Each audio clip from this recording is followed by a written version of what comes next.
Bonjour tout le monde, j'espère que vous allez bien, que vous avez passé un très bon week-end. On va faire un petit update au niveau des marchés US. Alors, je suis comme d'habitude au niveau du S&P 500 sur les futures E-minis. Donc là, actuellement, au niveau du portrait quotidien, donc journalier, nous sommes toujours en dessous de la moyenne mobile sur 10 jours. On a testé à quelques reprises le niveau de résistance qui se trouvait ici. Donc, on a eu quelques rejets, plusieurs rejets d'ailleurs. Maintenant, on est en dessous de la moyenne mobile sur 10 jours et nous avons un momentum actuellement négatif du MACD. Donc pour l'instant, le momentum est plus vers le bas pour aller retester potentiellement la cassure qu'on avait eue ici, hein, donc le haut de la trendline.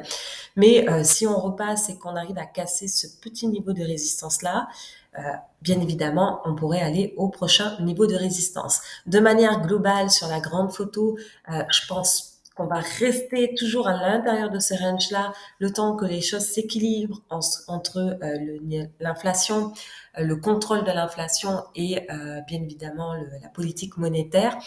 Puisque pour l'instant, il n'y a pas forcément de grand équilibre, on voit que les attentes d'inflation viennent de surgir de manière assez importante. On voit que le prix du pétrole, lui, n'a pas suivi. Alors ça, c'est pour l'instant significatif, probablement que le pump qu'on a eu ici au niveau des attentes d'inflation sont dues à l'inflation des services principalement, hein, comme ça on le sait déjà. Mais il y a aussi les salaires, la croissance des salaires qui alimente tout ça. Donc, on voit que ça a pas mal pumpé pour le mois de février et ça va pas être facile pour la Fed puisque la Fed est là pour essayer de faire baisser l'inflation. Donc, elle ne peut pas, en quelque sorte, pivoter aussitôt que les marchés auraient que les opérateurs attendaient, principalement c'est pas les marchés mais les opérateurs, puisqu'ils anticipaient des coupures de taux pour cette année, mais pour l'instant on peut constater que les coupures vont être vraiment pas tout de suite, tant qu'on a des attentes d'inflation élevées, tant qu'on a encore un niveau d'inflation élevé qui n'est pas encore sous contrôle, il y a des fortes probabilités que la Fed augmente ses taux au-dessus de 5%. Et donc, dans ces cas-là, pour l'instant, ça limite en quelque sorte, bien évidemment, le potentiel de croissance. Donc, on voit que les marchés est en train de ranger le temps que le tout s'équilibre. Alors, est-ce qu'on va avoir un atterrissage en douceur ou un atterrissage plus difficile? Ça, c'est bien évidemment, il est encore trop tôt pour le dire, mais si on passe par une récession, ça sera un atterrissage difficile. Donc, si on casse, voyez, ce niveau de support qui se trouve ici, ça risque d'être free for all. Donc, ça, c'est un niveau de support assez majeur. Sinon, au niveau des indicateurs leaders, c'est-à-dire avancés, pour l'instant, on est toujours dans le négatif, hein. Donc ça, c'est quand même un indicateur qui a donné des bons signaux dans le passé. Plusieurs mois à l'avance, hein, il est des fois bien trop tôt, hein, comme vous pouvez voir ici, il est passé négatif mi-2006, hein, donc ça prend, c'est un indicateur avancé, donc il prend de l'avance par rapport aux chiffres réels, hein, bien évidemment, et donc là on voit qu'il est profondément négatif, un peu comme début 2008. Donc là, c'est vrai que les probabilités de récession sont toujours présentes. Alors c'est vrai que récemment on a eu beaucoup d'anticipation de pivot et donc de soft landing, d'atterrissage en douceur.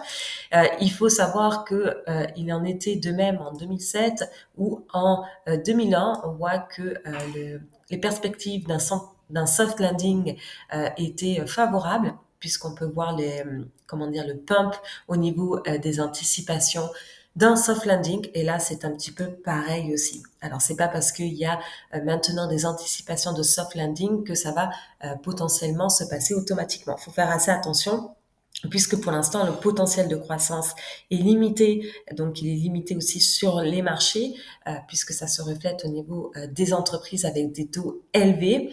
Et aussi, ce qui est important de noter aussi, c'est qu'au niveau de la liquidité, puisque c'est un autre élément, si la croissance est limitée, on peut regarder au niveau de la liquidité, si on a un pump de liquidité, mais on peut voir ici, comme vous voyez, la courbe en jaune orange un peu, on voit que la liquidité ne suit pas actuellement le mouvement du S&P 500 et que généralement quand ça ne suit pas, comme vous pouvez voir ici ou ici, on a un retracement vers certains niveaux, notamment ici la valeur juste c'est aux alentours de 3800 $. qui se trouve aux alentours potentiellement de vraiment le niveau de support qui se trouve ici. Donc voilà. Donc pour l'instant, les marchés stagnent, stabilisent, attendent plus de nouvelles. Bien évidemment, il faut rester quand même assez vigilant étant donné que au niveau des indicateurs avancés, on n'a pas de reprise assez, on n'a pas de, comment dire, de retournement assez important pour dire que les marchés vont reprendre de manière assez importante aussi.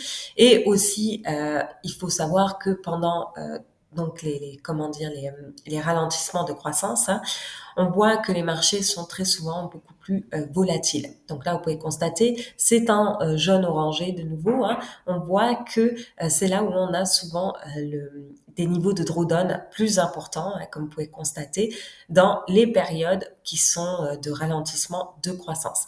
Et donc là, en blanc, on a des accélérations de croissance et donc des accélérations aussi sur les marchés financiers. Ça a un impact assez important, même si on dit que c'est décorrélé des fois temporairement. Sur la grosse photo, ça a quand même des gros impacts qui sont quand même assez importants. Aussi, si on regarde au niveau du secteur cyclique versus comment dire, défensif, donc défensif par rapport au secteur cyclique. Donc là, on va voir, hop, on voit qu'au niveau du ratio, pour l'instant, on est toujours en tendance avec une super-performance en quelque sorte du niveau défensif. Donc vous voyez que la tendance, on est toujours avec des plus hauts, toujours plus hauts et des plus bas, toujours plus hauts. Donc la tendance est toujours définie dans le ralentissement de croissance ici et ça ressemble à 2007-2008 puisque le défensif superforme le cyclique quand on rentre dans un fort ralentissement qui est suivi parfois d'une récession. Donc là, c'est un petit peu la même chose. On est actuellement en tendance et donc pour l'instant, il n'y a pas de retournement majeur au niveau d'une nouvelle accélération de croissance, que ça soit au niveau de l'indicateur avancé, qui généralement donne quand même plusieurs mois à l'avance l'évolution des des chiffres réels, hein, en quelque sorte, ça nous donne des approximatifs. Il en est de même ici au niveau du ratio, on n'a pas de retournement majeur.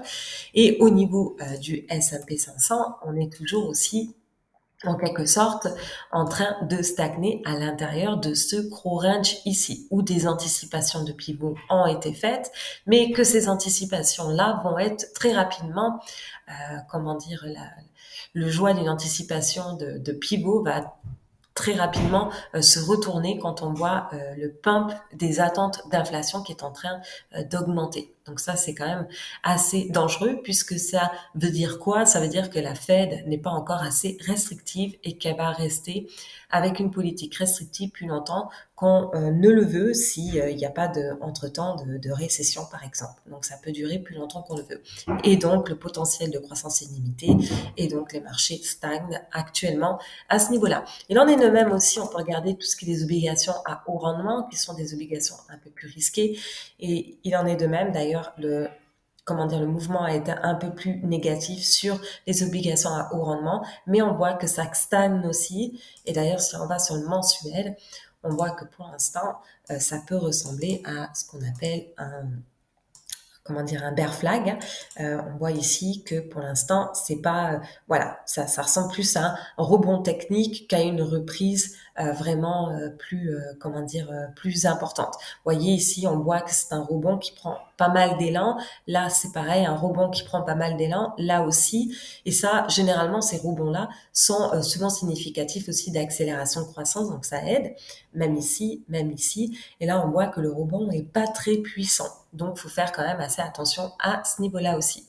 Donc voilà, donc c'est tout pour aujourd'hui. Donc si vous avez aimé la vidéo, n'hésitez pas à mettre un pouce et nous, on se retrouve donc la prochaine fois.